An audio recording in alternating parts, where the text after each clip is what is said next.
Welcome to first episode of Beyond Life. Thank you for tuning in, and let me introduce the purpose and scope of the channel before we go to the content.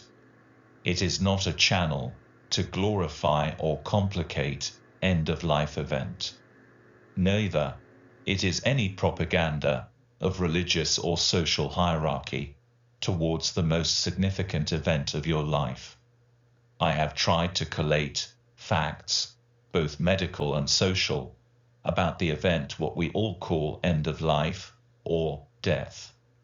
The channel analyzes the enigma, taboo, understanding, beliefs, and challenge some concepts like death denial and fear entrenched in human psyche.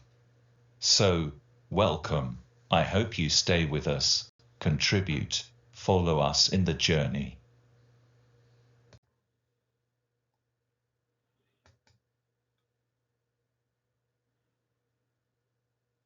There is an acute need to reinvent death.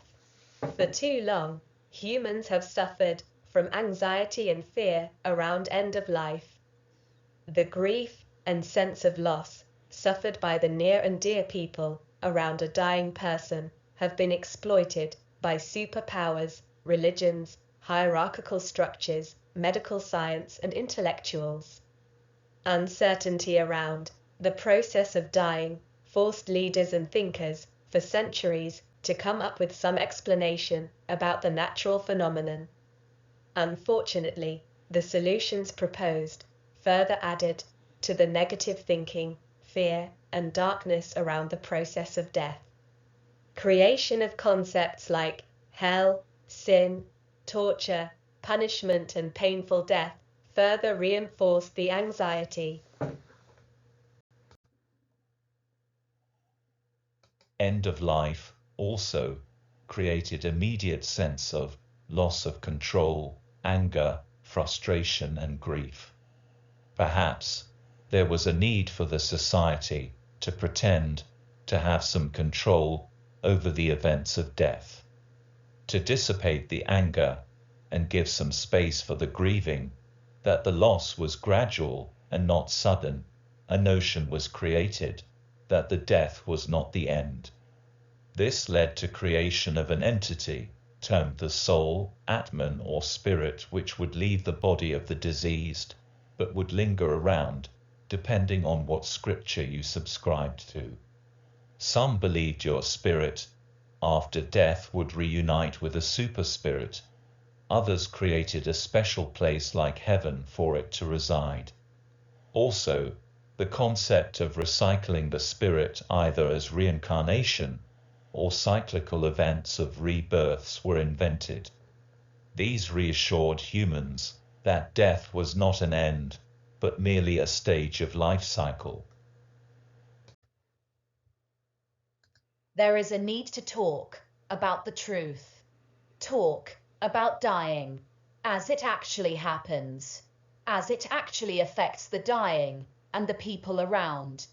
Removing the deep entrenched beliefs, cultural and religious, unwrapping the mystic and supernatural, we need to discuss death as a natural phenomenon. I hope this will help in alleviating the anxiety and lift the darkness around the dying. It will help people to lead a better life, greener, humane and happy, not worrying about impending doom of hell and horror. The need to remove the false hope of angels and virgins and to replace it with a true hope, a hope of peace and with recognition of truth is urgent. Religion gives solace and framework to the society. We have to absorb those great qualities, at the same time, free people of superstitious beliefs and anxiety.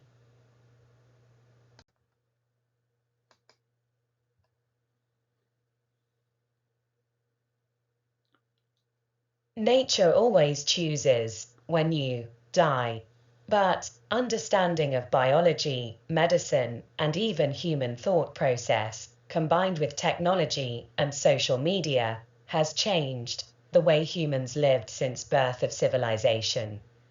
We control everything in life when we are born, how we look, whom we share our thoughts with, and even where our nutrition comes from. We have degree of choice on everything we do. In life, why not have the same degree of control and choice over the most important event of your life?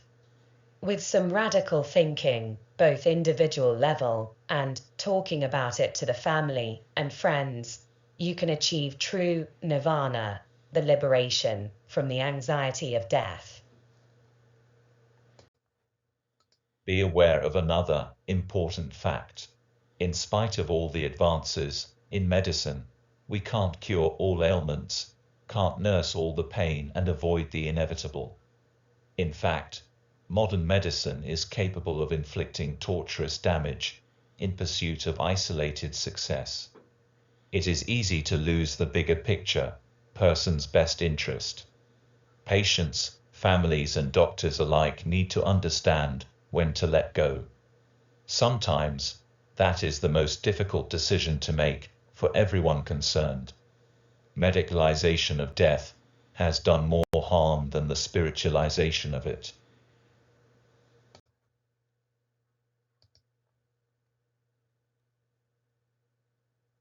Human beings are capable of high degree of physical and mental adaptation. Nothing, no system, no belief is powerful enough to be permanent.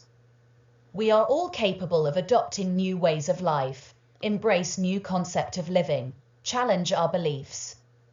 This can happen quickly and decisively. Second, there is uncertainty in life. Life events are as uncertain as they were at any period of our existence. There is only one certainty. Yes, we do not know when, where, and how, but with great certainty we can say, we all are going to die. Life is finite.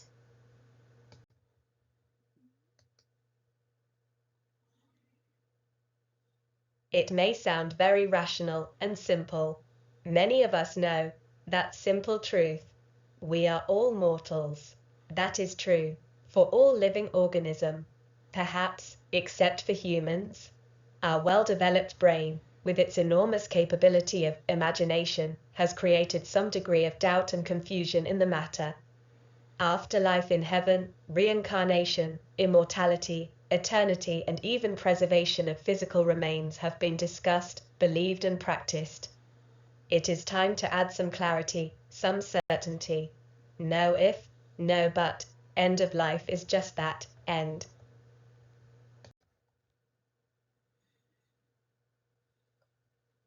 We conclude introduction to this series with Greek philosopher Epicurus. Death, the most terrifying of ills, is nothing to us, since so long as we exist, death is not with us. But when death comes, then we do not exist. It does not then concern either the living or the dead, since for the former it is not, and the latter are no more. Our own death does not affect us while we're alive. The expectation or fear of death can affect us, but not death itself. Nor does it affect us when we're dead. Nothing can affect us then. So, death, Epicurus thought, is nothing to us. It can never be bad to die, not because the benefits of death outweigh the harms, but because death is powerless to do us any harm at all.